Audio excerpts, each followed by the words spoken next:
Hello, everybody, and welcome to today's event, 10 Content Marketing Tips for Small Businesses. My name is Tina Stock, and I'll be your host, but before we do formal introductions, please allow me to cover a couple pieces of housekeeping. First of all, we will have time for questions. You can submit questions at any time by using the Ask a Question button in the webinar player. And we'll do our best to answer all of your questions by the end of the webinar. However, those Q&As plus any that we don't have time to answer will also be posted on the Q&A portion of adsolutions.yp.com. So please ask away. You will get answers, maybe not all of them during the course of this webinar. Also, you can share today's webinar at any time with your networks and colleagues by using the Share This button. Feel free to tweet what you've learned using the hashtag Practical Marketing and share. If you miss any part of today's presentation, this webinar will be made available for on-demand viewing within minutes of the conclusion. As I said, my name is Tina Stock. I'm with YP, and we are North America's largest local search, media, and advertising company. We help over 600,000 small businesses with their marketing programs. And, in fact, YP is one of the largest producers of videos for small businesses in the U.S. Back in 2007, when we launched our video services, we knew that content was the future of online marketing. And since then, we've produced nearly 42,000 videos, which have received over 6.5 million views, and have helped small businesses to tell their story to, obviously, millions of potential customers. But since then, it's obvious that content has become an even bigger marketing cornerstone for businesses of all sizes, which leads us to today's webinar. And of course, this webinar is all about you, our audience. And since y'all are on mute, I'm going to take just a minute to introduce you to each other. And in order to help us do that, I'm going to ask y'all to take a little vote here and give us some information about who you are. And the question in the vote is, are you doing any content marketing for your business today? While y'all are taking a minute answering that question for us, I'll let you know that we have over 900 of you registered for today's webinar. That's 2 times the industry average, according to the research that I saw, which indicates to me that this subject is definitely hitting a chord for small businesses. Many of you are from California, Florida, Texas, Michigan, and Ohio. And the majority, in fact, 75% of you are with companies that have less than 10 employees. And according to what we saw, over half of you, in fact, 75% of you with the businesses that have less than 10 employees, but over half of you are the business owners, which I thought was interesting. Business owners are traditionally so very tight on time, so it's exciting to have the business owners come out, and of course the marketers who are working with the small business owners. And it looks like we have an answer on this, so let's see what the answer was. Are you doing any content marketing for your business today? The answer, 69% of you said yes, they are doing some. 31% said they are not doing any business marketing. So each of you give yourselves a virtual high five, say howdy to the neighbor across the road there. And last but certainly not least, on today's call, we have Joe Pulizzi. Joe is the founder of the Content Marketing Institute and a true thought leader in the practice of content marketing. On a personal note, last year I went to the Content Marketing Institute annual conference, and I walked away just very inspired, both with the realization that content marketing isn't just for big companies, but this is something that any company, any size, can benefit from. And that's why I am so proud to introduce Joe. Joe, if you want to go ahead and take away the rest of the conversation, it'd be great to get to let everybody know about you and then learn about content marketing. Absolutely. Tina, thank you so much for having me. I am absolutely thrilled to be here. Thank you for everyone to be on the call today. By the way, just a side note, most of my presentations I do for marketers at very large companies, so it's kind of refreshing today. I'll be speaking to people that are just like me. I'm a business owner. We launched the Content Marketing Institute back in 2007. We've been blessed enough to be a 2-time Inc. 500 award winner. Just this last 2013, we were named the fastest growing business media company in North America. So we've used content marketing to get there. So it's interesting that 70% of you are doing it, dabbling in it, trying it. 30% haven't. Either way, I've got something, hopefully, for all sides of it. I'm going to talk really focused on the small business. So if you are a small business owner or are you a marketer in a small business, hopefully I have enough for you. By the way, for those of you on Twitter, my tag is @JoePulizzi.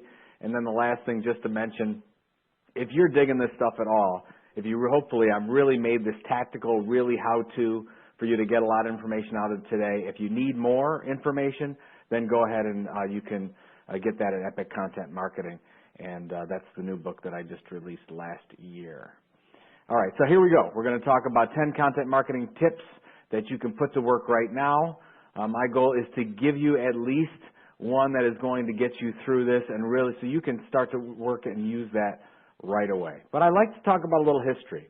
So I'm going to give you those 10 tips, but I'm going to start with a little bit of a preface so we can all level set on what content marketing is. A lot of people think that content marketing is this brand new thing, just started with social media and the internet and whatnot, but it's actually been around for a long, long time. This is John Deere's The Furrow magazine. This magazine was launched in 1895. The picture on the left you see is from 1897, and the 2013-2014 version is on the right. So they created this, John Deere created this, because they were, instead of pitching their products and services back to the late 1800s, they said, hey, we want to create relationships with farmers. We want to help farmers be more successful business owners, and that's what The Furrow is about. So it's very educational, it's very how-to, and John Deere was giving their information and positioning themselves as the leading expert instead of pushing products and services on them. And let's face it, a lot of times as a small business, we have an opportunity we're trying to sell. But with content marketing, we want to kind of lay off the accelerator when it comes to selling, and we're trying to build a relationship through content. By the way, I'll get to all that social media and search stuff a little bit later, but I need to tell you that this, as content marketing as a profession, as an art and a discipline, has been around for a long, long time. Just an interesting fact.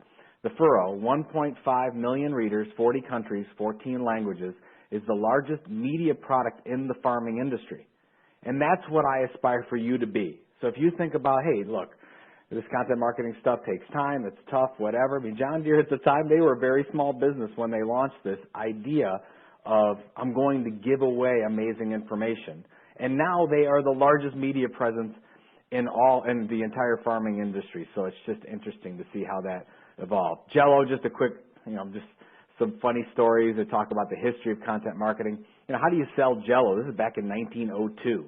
I mean, we've got 100 types of Greek yogurt today, but how do you really effectively sell Jell-O back, when, early 1900s? They went through a couple ownership changes, and they actually in 1904 started going door to door giving away free recipe books. They actually looked a lot like this. Actually, this is it. This is the original. Not that I'm a big fan of stuffed tomato salad Jell-O, but they started to give these away. They packaged their products in, a little bit of product placement going on, and within 12 months they were a multi-million-dollar brand, and now they're a billion-dollar brand. So this is the only definition slide that you'll see. But I need to put this on just to make sure that you have an idea of what content marketing is, because there is honestly a lot of confusion about what content marketing is. It's a discipline that's been around forever, but the term content marketing probably started to get used heavily in about 2007. Content marketing is the idea we're owning our own media channels, just like a publisher or a media company would, our own blogs, our own newsletters, our own magazines. And we're not renting those channels like we would with advertising. Like we would say, okay, well, I want to advertise in that magazine or in the newspaper. That's renting. Nothing wrong with that, by the way. Nothing wrong with advertising. But in a lot of cases, we're doing more paid media in our promotions than we are owning our own media and trying to create our own subscribers and our own audience. Well, why do we do this? We're trying to attract and retain customers. How do we do this? By creating and curating valuable, compelling, and consistent content. And I've worked with hundreds of small businesses. That's the biggest problem, where they want to say, oh, we want to be on Facebook, or we want to be on LinkedIn, or we want to do a blog. And so they have all these ideas, but they don't consistently do them. And if you look at the greatest media companies of all time, what you'll find is their best attribute is consistency. Just like the newspaper. Newspaper is delivered every morning at the same time. You get upset when it's not delivered. By the way, newspaper readership is still doing very, very well. The problem is people aren't spending advertising with them. That's the business model has eroded. And that sometimes can give you an opportunity as a small business. And then what are we trying to do? Yes, we want to, at the end of the day, give our customers something interesting to help them. We want to do that as part of being our customer or our prospect. But ultimately, we've got to move product, right? We have to change or enhance the behavior in some way, and that's the core to content marketing, because unlike a media company where we're trying to sell advertising against our content or sell paid content, what we're trying to do is we want to make sure at the end of the day we're selling a product or service. So it's a little bit different from that perspective. A little bit of research before I get on to the 10 things here. So here's what we've seen. So I know we're talking about 70% of you have used content marketing in some way. In general, and this is across all industries, we see about 9 out of 10 small business owners use content marketing in some way, and that could mean they think they're creating content for Facebook on a regular basis, or they have a blog, or they do articles on their website, or FAQs, or they do a newsletter. So it could come in any one form at all. So if you really think about it, you're probably doing something related to content marketing. You just haven't thought about it as content marketing. But here's the problem, and maybe a lot of you using content marketing are having this challenge as well. Just 45% believe their content marketing is effective. So that's, if you're David Ortiz for the Boston Red Sox, that's fantastic. You're batting .450. But if you're batting .450 as a business, that's not so good. We need to be doing better than that, which is a lot of the things we're going to talk about today to make you get there. One of the big issues is the majority of small businesses that are doing content marketing in some way don't have what I would call a documented content strategy. Simply put, there's no plan. There's no plan for this at all. And this is what I really want for you. There's a lot of things that you could do. You could do blogs, you could do, as Tina was talking about, you could do videos, you could do all kinds of wonderful things. But I want you to have a plan for it. And I don't want you to spread content all over the place and see what sticks. We've got to, just like you created a business plan for your business, just like hopefully you have a marketing plan, we need a content marketing plan as well. And what we're going to go through is some steps today about how you can make that happen. So this is the first of the 10 tips. So I've got 20 minutes for you. I'm going to go through these 10 tips, and then Tina and I are going to go through some Q&A. I see the questions are already coming in.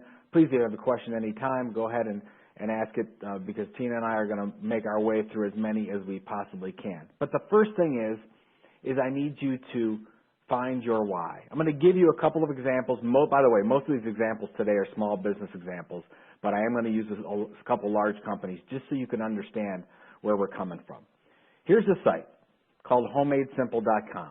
If you look at it, you might think, hey, this is like Martha Stewart Living, or it's like Better Homes and Gardens, or Real Simple. This is actually Procter & Gamble. Procter & Gamble started creating this site back in 2003. Here's what's amazing. They have more than 10 million people signed up to receive regular updates, regular recipes, regular organizational tips for the home. How would you like that, to have 10 million people raise their hand and say, yes, please send me your sales information?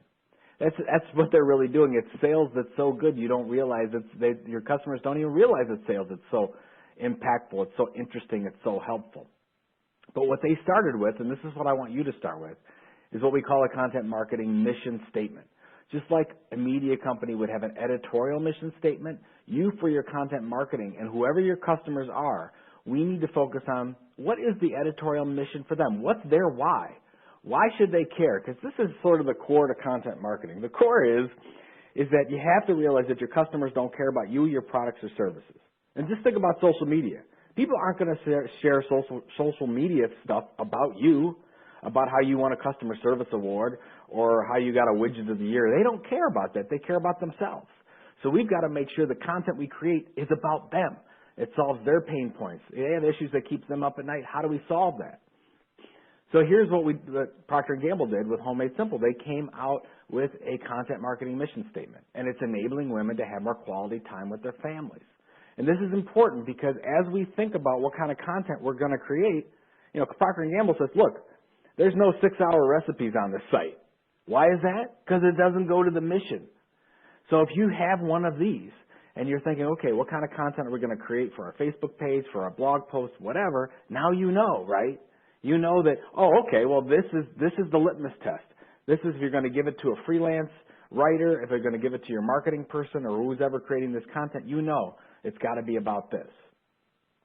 This is Indium Corporation is a small manufacturing business. They manufacture industrial solders. They have actually 17 engineers in the company that blog on a regular basis. And I know it's very difficult to work with engineers and writers, but they said, hey, what we want to be is we want to be the leading expert in industrial soldering questions. And so they said, well, how do we do that? Well, our engineers are experts. Okay, well, what do we do? Well, they hired a managing editor, an editor to work with those people and to help them communicate more effectively, and they did this through a blog online. But they had a content marketing mission statement as well, and here it is. Helping engineers answering the most challenging industrial solder questions, right? And so here's what you have to think about. We're not talking to CEOs. We're not talking to CFOs. We're talking to engineers, right? We're not talking about ball bearings. We're not talking about siding. We're talking about just industrial soldering questions. That's what we are focused on. So when you think about your content niche and your content marketing mission statement, I don't want you to boil the ocean. You can't do that. You'll never be the leading expert in anything if you do that. You want to be really, really super narrow. I want you to pick a content marketing niche and a content marketing mission statement where you can say, yes, I can actually be the leading expert in the world on that. Because there's so much information out there they can get on Google and social media and different discussion forums. They can find all that stuff. But we've got to make sure our content is interesting and we're really solving people's problems, and to do that we've got to focus on a niche. So for Indium, this is what it looks like. So I told you about Google and social media. How does that interact? Here you go. What most small businesses do is they run and say, oh, I want to get found on Google for this keyword, or I need to generate more leads, or how do we get social media working for us in any way? Well, before you jump to any one of those three, we first have to figure out what our content marketing strategy is, and that's what Indium does. They say, okay, what are we trying to do? We're trying to be a leader in industrial solders. Okay, that's great. What's that mission? Who are we targeting? How are we going to do it? And then we have goals. We have search goals, we have lead gen goals, and we have social media goals. Hopefully we do. We're picking the right channels. So just to give you an idea of how I want you to focus on this, first thing, we have to have some kind of a mission in order to make this work. Now, when we're creating, now tip number 2, I'm going to help you create your mission here. So I want you to come out of this, I want to at least get you 1 or 2 things that you can take with you right away and enact and work in your business. So I'm going to use, I'm sure since you're a small business audience, you know Inc. magazine targets small businesses and entrepreneurs, so I use this as an example purposely.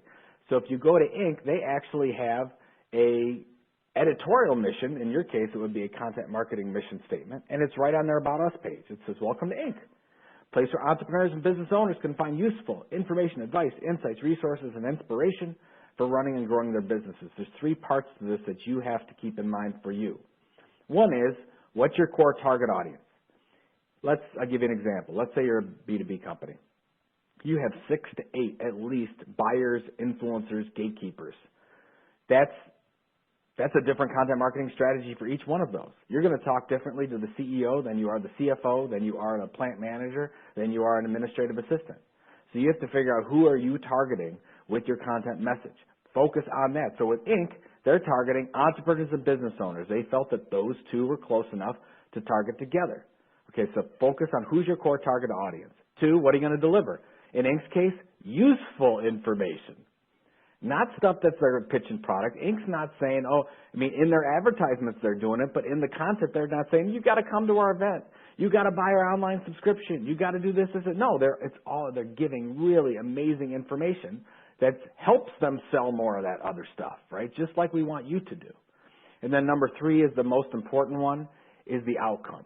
And you have to think about this with every piece of content that you create. I don't care if it's for your newsletter, for social media, for your blog, whatever the case is. What is the outcome? What do you want out of it? So in Inc.'s case, every piece of content they have will help the small business owner or the entrepreneur help run or grow their businesses more effectively, help them become more profitable, or help them grow revenue. That's all they do, every piece of content.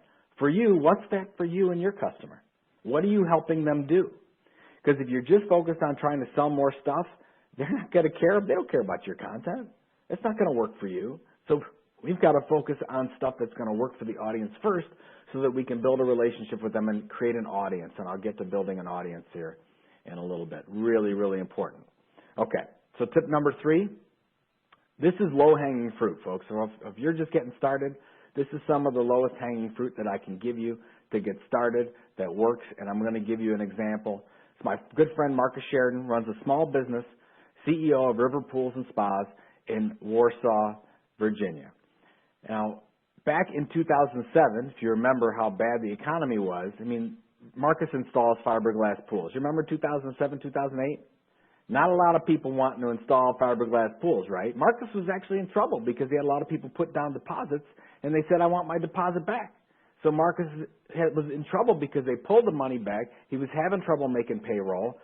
And by the way, he's the 5th largest in his market. He was the 5th largest in his market, so he's like, he didn't have a competitive advantage. He wasn't the largest. What is he going to do? This is the problem. So 2007, where was he at? 4.5 million in sales, 250,000 of that he spent on advertising. Let's look at the difference. 2011, I love this story. 2011, sold more fiberglass swimming pools than any other pool retailer in North America. He was 5th in his market, folks. Went from 5th to selling more fiberglass swimming pools than any pool retailer in North America. I can't believe it. Lowered his spending from $250,000 to $40,000 in advertising spend, won 15% more bids, and cut sales cycle in half. Would you like this? Every time I see this, I'm like, I really would like this. I love this to happen to me. You might say, okay, what amazing thing. What did he execute? How difficult, how challenging was it? Here's what he did. He created a blog. He consistently blogged through that starting in 2008. And what did he do? He answered every customer question that he could possibly think of, that he talked to his customers about, and his employees got questions all the time. And he answered those questions publicly. So let me ask you this. If you're going to buy a fiberglass pool, what's the first question you ask? How much is it going to cost, right? He started to create all kinds of posts about how much it's going to cost and fiberglass versus concrete pools. And in this case, if you see this one, how to prepare your in-ground swimming pool for a hurricane, which is really important for those people that have in-ground swimming pool, right? Really critical information. He answered them authentically, honestly, and consistently. And what's amazing is nobody else in the country did that. He was the one answering this question. His web traffic went way, way up. He was getting, from starting, it took a while though. This is not something that you can expect to happen in 2 months. You have to have patience. This is a marathon and not a sprint if you really want this to work for you. So you can see, hey, this took off gangbusters, but it took a while to get going. Against his competition from a search standpoint, so he was 5th in his marketplace again, and if you typed in any kind of variation, for the most part, he would be number 1 in Google. So that really worked for him. If you type in, and do this, I would absolutely, wherever you at or located around the world and you're listening to this, type in cost of a fiberglass swimming pool and see where Marcus's site ends up. I just did it the other day, and there it is. He's number 1 below the paid. The ones on the top and the right are paid in Google, and the one just below it is the organic listing. And this is what I love. This is very flashy. Nothing flashy, right? How much does a fiberglass pool cost? And he answers it as honestly with whatever variances he possibly can. This page alone in the last 4 years has rendered River Pools and Spas over $2 million in sales. Just this one post, over $2 million. Amazing, right? He gets hundreds of people going to this page every day because people are typing in looking for it, and they end up finding Marcus, but really because he focused on answering the right questions, right? So I want you to think about what you can do with your low-hanging fruit that you can figure out, because this is a marathon, right? This is one of our posts. This is our What is Content Marketing post that you're looking at right now. Did it 5 years ago, and every day now we get 200-300 people going to that post, and it only cost me 2 hours of time to put this together. But again, this is 5 years later, so it just takes some time. All right, so we're going to fly through the next 4 to 10, and almost all of these are going to be focused on gaining subscribers. And what I want you to focus on is building your own audience and how subscribers should be one of your key metrics to making this happen. I'll give you some examples. This is Copyblogger. They're a small business that sells software for small businesses, for people that run WordPress sites and things like that. 200,000 subscribers that he's been able to generate over the past 5 or 6 years. Almost all of his revenue comes from subscribers first. Basically, they sign up to an email subscription and they get in, and Brian Clark from Copyblogger sends them the email, sends them the content every day, and starts to create a relationship with those people. This is OpenView Labs, a small venture capital company out of Boston. They have over 20,000 subscribers, and it's totally revolutionized their business because they don't have to go do trade shows anymore. They don't have to focus on just referrals all the time. They can focus on their 20,000 subscribers, and they can build relationships. And then when people want their services, they just reach out because OpenView has been that trusted resource for them for so long. So I want you to think about it this way. There's a holy grail to this thing. It's this. What's the difference between those that subscribe to your content and those that don't? And as you get going, this is where you can hook it up with your customer list and you can start to see, oh, I have so-and-so customers that are signed up to my content. You can start to see the differences. I don't want to get too far in the weeds on this because I want to make sure I go how you can build an audience. So the next few points, I'm going to talk to you about a case study from Content Marketing Institute. This is something we did that worked really well for us. Because a lot of you are probably thinking, well, look, I can create content, but I don't have an audience. You need an audience first, right? Well, how do you build an audience? Let's talk about building an influencer list first. Now, what's an influencer list? This is for online. So I want you to think about social media, online, search, those types of things. And I want you to think about where are your customers hanging out if they're not on your site? Are they hanging out on association sites? Are they hanging out on other media sites? Even some competitor sites, blogger sites, those things. I want you to make a list. Now, we started with a list of 40 at the Content Marketing Institute. Don't do that. Just start with 5. Just start with 5. You can use things like Google Alerts. You can use things like Twitter hashtags if you're on Twitter. You can check the news, whatever people are talking about the things that your customers are hanging out on. That's what we want. We want to create that list. So first thing is create that list of people. Okay, now that you've got that list, now we're going to do something called the Social Media 411 program. And this is how it works. Now, I'm going to use Twitter as an example, but you can insert Facebook or insert LinkedIn or whatever social platform is for you because not all the social platforms work for us. But I want you to think about it this way. So let's say on Twitter, for every 6 tweets that you send out, most times small businesses send out tweets or Facebook posts or LinkedIn updates that are about us. And if you want to build an audience with influencers, and the goal is because you want that influencers audience to ultimately become your audience, you want to get in front of those people, we have to share their content. Here's how it works. So for every 6 updates on Twitter, we'll start from the right. 1 can be a sales tweet. Absolutely. Right? Widget of the Year, Customer Service Award, that's fine. Nobody's going to pay attention to it, but you'll be happy you sent that out. You tell people what you do. That's fine. The one in the middle, that's your content marketing. That's your educational blog post. That's your interesting piece of information. The one on the left, those 4, 67% of the updates, those are from influencers. You're sharing their content. That's also relevant to your audience, the one that you want to reach, but they're starting to notice. And because they're influencers, they will notice. If you start sharing their content consistently every day on Twitter and Facebook and LinkedIn, they will start to notice. Okay, great. They're noticing. You do this for a couple months. Now what I want you to do is bake the influencers into all that content you want to create. Now we're getting to content creation. So you bake those influencers in, right? Here's your influencers. Start with just 5. And you're going to take some of their content. You're going to do it. There's nothing wrong with this, by the way, as long as you link out to source. So you link out to their stuff, and here's something that we did called the Content Marketing Playbook. This is one we did back in the day. It even has our old logo on it. So we did this back in 2009, and at the time we only had a couple thousand subscribers. Not very much, not what we felt we needed to really build a large audience. So we felt, look, if we bake the influencers' content into this, maybe they would be more likely to share it. So we had 42 case studies in here, 42 examples, and 26 of those came from that influencer list that I showed you. This influencer list right here. So we took 26 of those and we baked them into this. And when we put in there guess how many of those 26 influencers shared when we let them know, hey, you're on page 9 or you're on page 11, and they already knew about us because we were sharing all their content. 24 of the 26 of those people shared that out. We were able to get well over 50,000 downloads in a very short period of time, not because we paid for it and not because we had a big audience, but because the influencers shared it. Absolutely, that's the way to go. Okay, that's great. So you get all that traffic, but we don't just care about traffic, we want subscribers. So we've got to build an engine to get and keep subscribers. So this is tip 8. So this is our site. This is how they come in. This is Jason Miller. He works at LinkedIn, and he's writing for us as well. So we build our influencers into everything we do.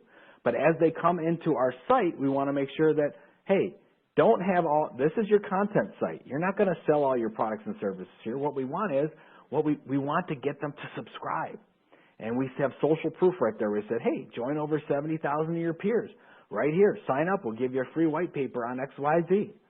So great, we send them up, and then we have this thing.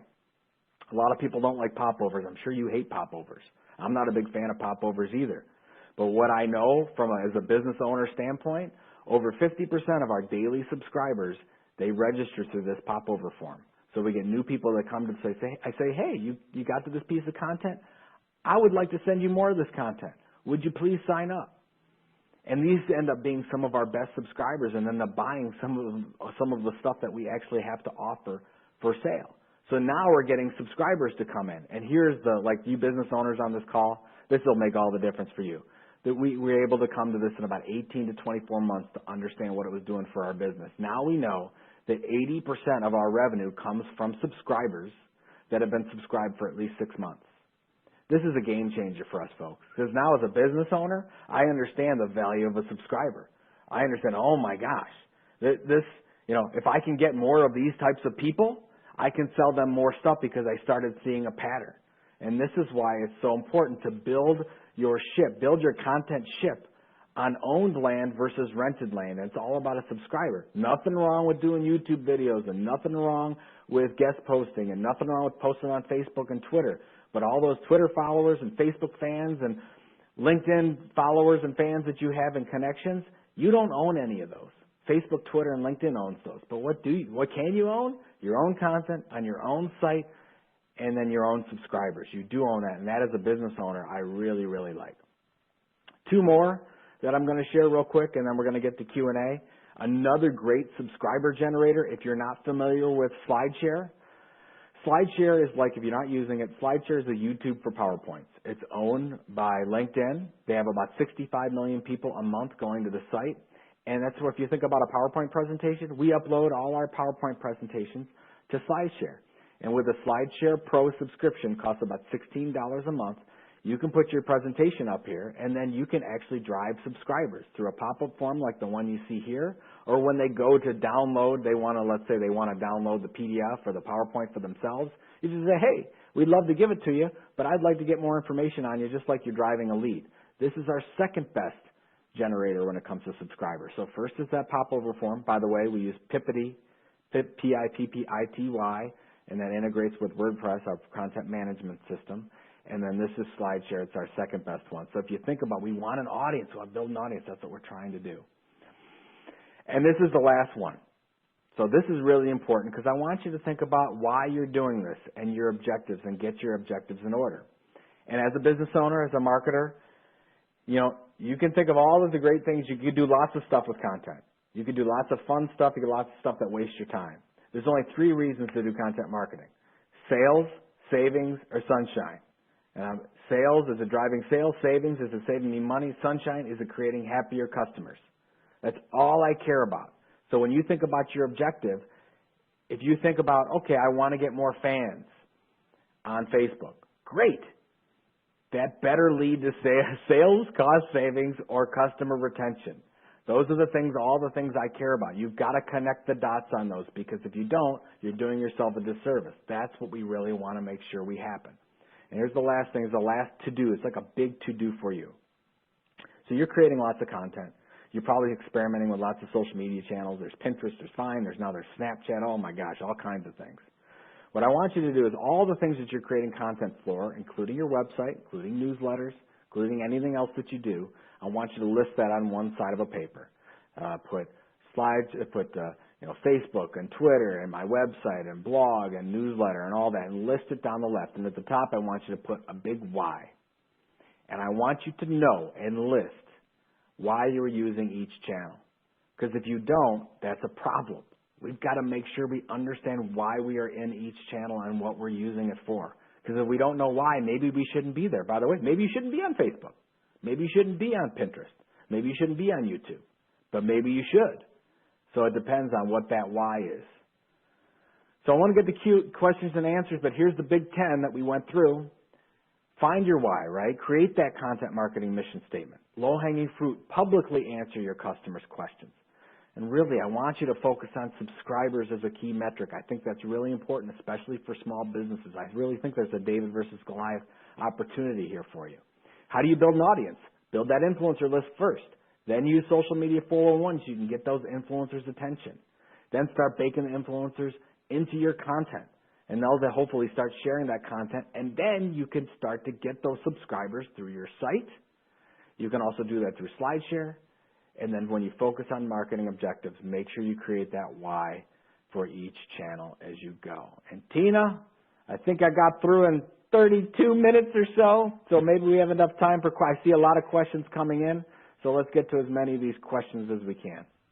Yeah, there are actually a lot of questions. I've been surprised how consistently they've been coming in. So I think we probably have time to get to maybe 4 or 5 of them. The first one that came in that I thought would probably apply to the most people is, I know what content marketing is, but I only have about 5 minutes a day to spend on it. Is there something that I can do in this limited amount of time? I guess the first question I would say is, you may not think that content marketing is important enough. I don't know if 5 minutes a day is enough, honestly. Like, by the way, if you're just listening to social media channels, let's say you're using social media as responses or customer service or something like that, 5 minutes a day is tough to commit to anything. If you think about just writing a really good blog post, if you were doing it internally and not outsourcing it, that takes a good hour and a half to 2 hours to do one post. It doesn't even include editing it. Sometimes we think it's easy because it's free in a lot of cases, and it's not. That's why we want to focus on outsourcing it with good partners and freelancers and whatnot.